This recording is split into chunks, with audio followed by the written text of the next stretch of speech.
Okay, so our first question is, that is the assertion A, when average cost curve is constant, average cost curve is at its minimum point, ये आपका assertion है। दूसरा इसका reason क्या दे रखा है कि at this point marginal cost curve cuts average cost which implies MC equal to AC। तो चलिए मैं आपको एक डायग्राम से एक्सप्लेन कर देता हूं। देखिए, तो सबसे पहले हम क्या करेंगे, एवरेज कॉस्ट कर्व का क्या बना लेंगे, एक डायग्राम बना लेंगे। तो ये आपका एवरेज कॉस्ट कर्व का डायग्राम है। तो इसमें पहला एसर्शन क्या बोल रहा है कि जहां पे एवरेज कॉस्ट कर्व कांस्टेंट है, तो इस पोजीशन पे आपका एवरेज कर्व कांस्टेंट रहेगा, ठीक है। और ये इसका मिनिमम पॉइंट है, तो बिल्कुल ठीक बात है, यहाँ पे इसका कांस्टेंट है और मिनिमम पॉइंट है, तो पहला हमारा एजर्शन तो बिल्कुल ठीक है। अब रीजन देख लेते हैं।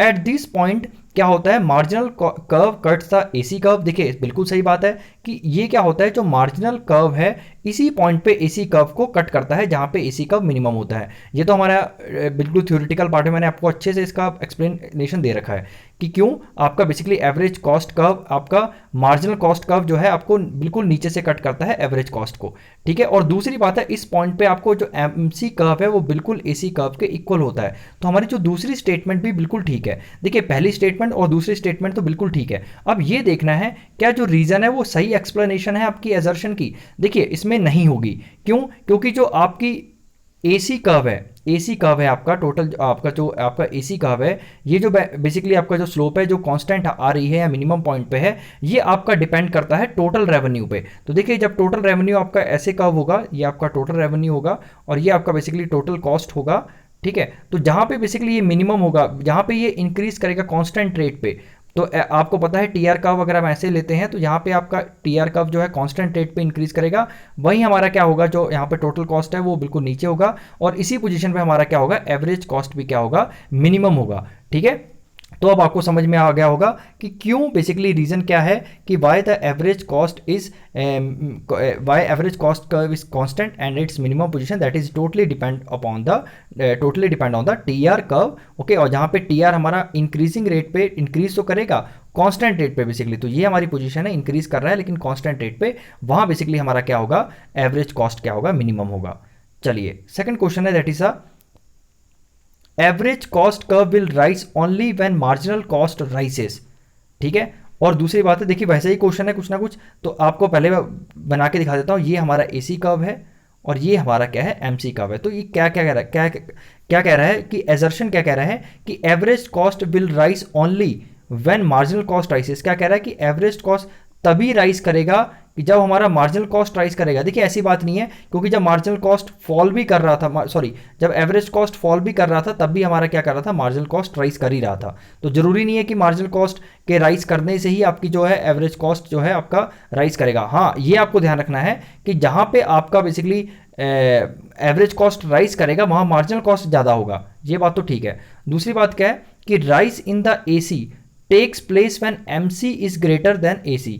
जब मतलब AC तभी राइज करेगा जब MC ग्रेटर होगा AC से, ये तो बिल्कुल ठीक बात है, ठीक है। नॉट नेसेसरली C राइसेस, इसका ये जरूरी नहीं है कि वहां पे MC वहां पे राइज करे। देखिए सिंपल सी बात है, मैं आपको एक्सप्लेन कर देता हूँ, ये पूरा कंसेप्ट एक्सप्लेन कर देता हूँ। देखिए ये हमारा जो AC कर्व होता है और इसको नीचे से कट करता है MC कर्व, ठीक है। तो जब तक आपका बेसिकली जब आपका MC कर्व कम होगा, छोटा होगा आपके AC से, तो AC फॉल होगा। मतलब जब MC कम होगा तो AC का फॉल होगा, यहाँ पे दोनों इक्वल होंगे। और जब MC राइज कर जाएगा, MC ग्रेटर होगा आपका, तब आपका AC राइज करेगा। तो पहली स्टेटमेंट तो देखिए गलत है। पहली स्टेटमेंट क्यों गलत है, क्योंकि average cost will rise only when marginal cost राइसेस। तो मार्जिनल कॉस्ट तो राइज कर ही रहा है ना, मार्जिनल कॉस्ट तो राइज कर ही रहा है शुरुआत से। तो ये AC कब तब राइज करेगा जब आपका मार्जिनल कॉस्ट ज़्यादा आपका होगा, हाई होगा, तभी राइज करेगा, क्योंकि मार्जिनल कॉस्ट तो यहाँ भी राइज कर रहा है, ठीक है। तो यहाँ पे तो लेकिन ये कम है, तो आपका जो AC कब तभी राइज करेगा जब आपका मार्जिनल कॉस्ट आपका हाई होगा। तो पहली स्टेटमेंट हमारी गलत है, दूसरी बिल्कुल ठीक है, ठीक है, क्योंकि दूसरी हमारी यही चीज़ बोल रही है कि जब हमारा MC ग्रेटर होगा तभी हमारी क्या होगी, AC कब राइज करेगा। तो हमारा D ऑप्शन राइट हो जाएगा, जिसमें दूसरी हमारी स्टेटमेंट बिल्कुल ठीक है, पहली वाली हमारी क्या है, गलत है।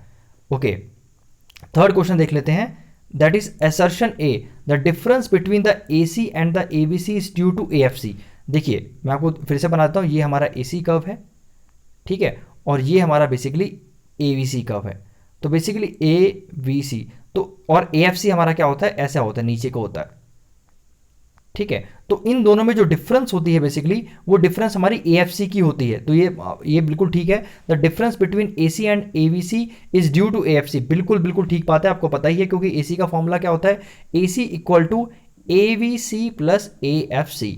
तो अगर आप इन दोनों की डिफरेंस निकालेंगे तो आपका एएफसी ही बचेगा। तो पहली हमारा जो एजर्शन है बिल्कुल ठीक है।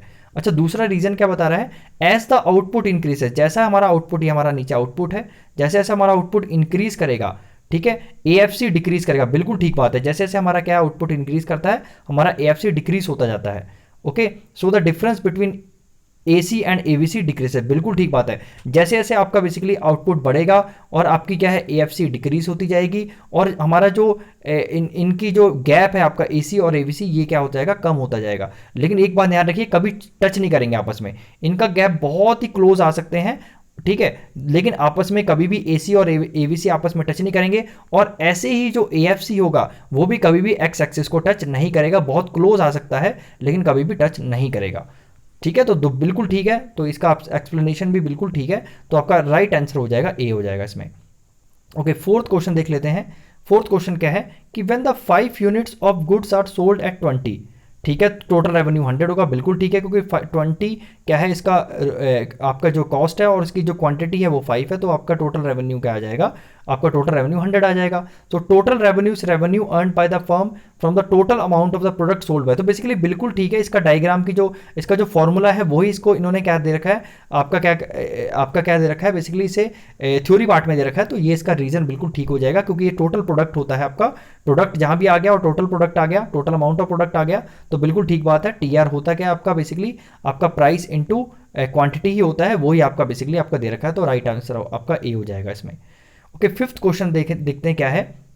A firm is able to sell more quantity of a good by lowering the price. बिल्कुल सही बात है कि जो फर्म है वो ज़्यादा बेच सकता है अगर आप वो प्राइस कम कर दे।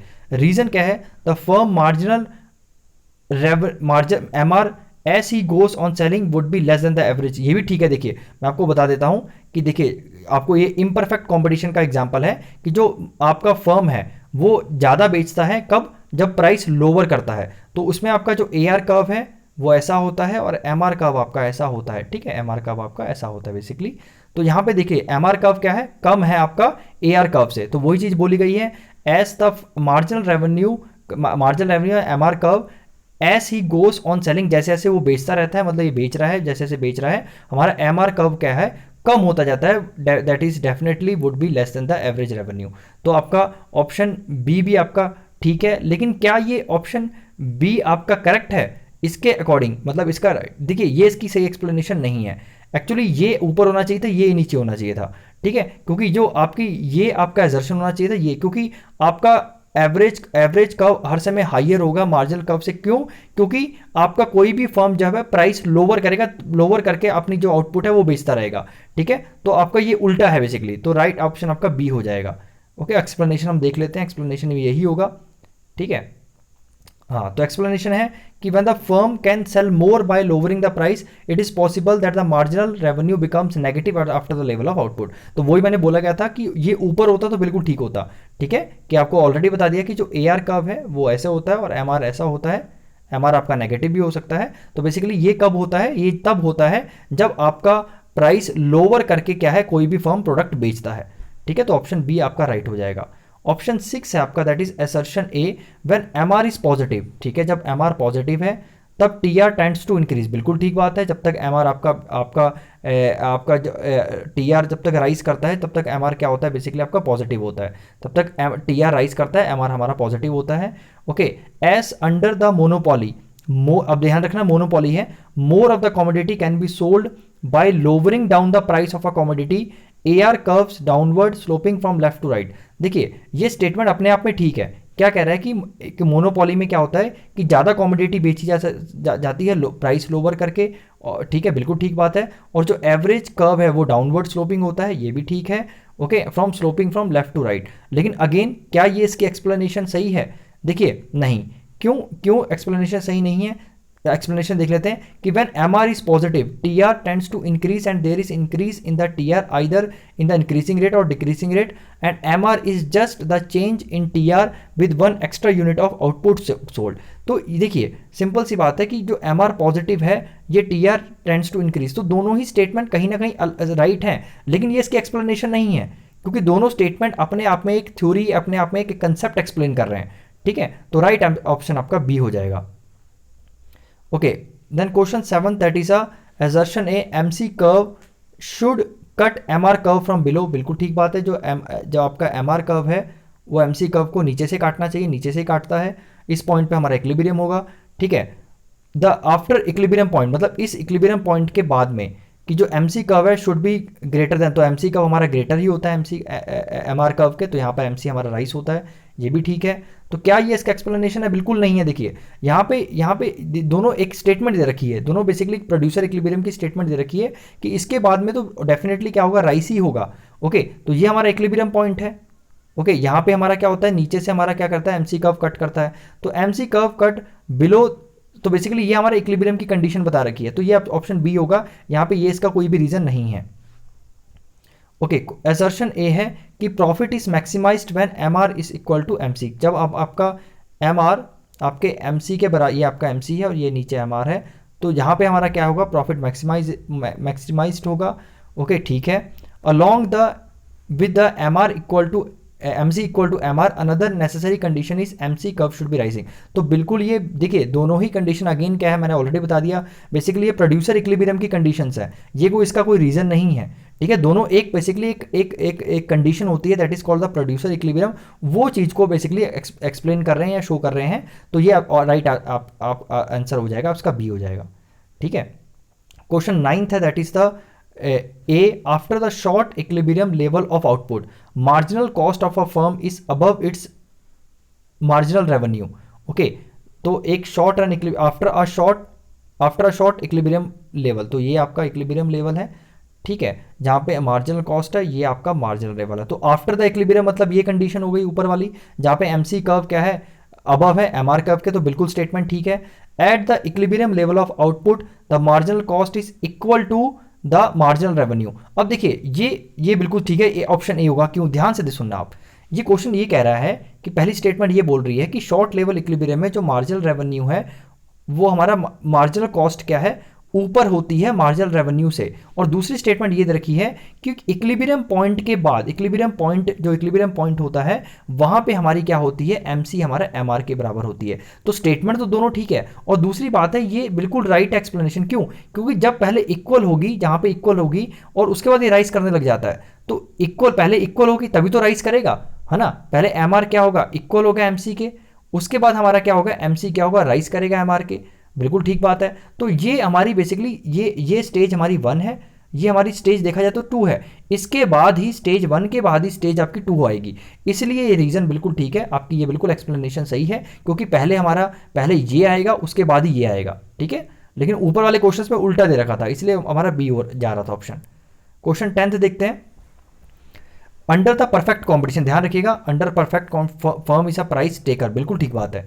और रीजन क्या है, average revenue remains constant as all the commodities are sold at the uniform price. तो बिल्कुल ठीक बात है, दोनों ऑप्शन बिल्कुल ठीक है कि परफेक्ट कंपटीशन में क्या होता है, आपका जो परफेक्ट कंपटीशन है वो क्या होता है, फर्म क्या होता है, प्राइस टेकर होता है, ये स्टेटमेंट बिल्कुल ठीक है। और जो एवरेज कर्व है वो एवरेज कर्व हमारा देखिए प्राइस और एवरेज रेवेन्यू और एवरेज और मार्जिनल रेवेन्यू, बेसिकली तीनों कर्व हमारे एवरेज रेवेन्यू, मार्जिनल रेवेन्यू और प्राइस तीनों सेम होते हैं परफेक्ट कंपटीशन में, और ये यूनिफॉर्म रहता है प्राइस, कोई भी कमोडिटी आप सोल्ड करो ये प्राइस चेंज नहीं होता। तो दूसरी स्टेटमेंट भी ठीक है, लेकिन क्या ये रीज़न इसका सही है? देखिए इसका रीज़न सही नहीं है, क्योंकि आपको इसका अगर ये अपोजिट होता, ये ऊपर होता, ये नीचे होता, फिर ठीक होता, क्योंकि आपका ये जो स्टेटमेंट है इसका एक्सप्लेनेशन आपकी ये है, ऊपर वाला है। क्यों? क्योंकि परफेक्ट कंपटीशन में फर्म जो है प्राइस टेकर होता है, इसलिए उसको प्राइस अपना कांस्टेंट रखना पड़ता है, तो ये उल्टा दे रखा है, तो आपका राइट ऑप्शन हो जाएगा बी।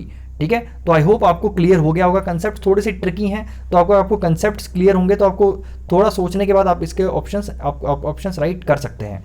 ठीक है, so thank you so much, and it was very close, question was very close, right answers was very close. आपको थोड़ा सा इसको और डीपली समझना पड़ेगा। अगर आपको अगर लेक्चर समझ रहे हैं तो उसका लिंक भी बेसिकली आपको डिस्क्रिप्शन बॉक्स में दे रखा है। मैंने टेलीग्राम चैनल के भी आपका जो लिंक है वो भी डिस्क्रिप्शन बॉक्स में दे दूंगा, ठीक है। और इंस्टाग्राम आप में अगर मुझे कोई कॉन्टैक्ट करना चाहता है तो इंस्टाग्राम पे कॉन्टैक्ट कर सकता है, उसका लिंक भी मैं आपको डिस्क्रिप्शन बॉक्स में दे दूंगा। तो चलिए, thank you so much, please do like, subscribe, comment, thank you so much.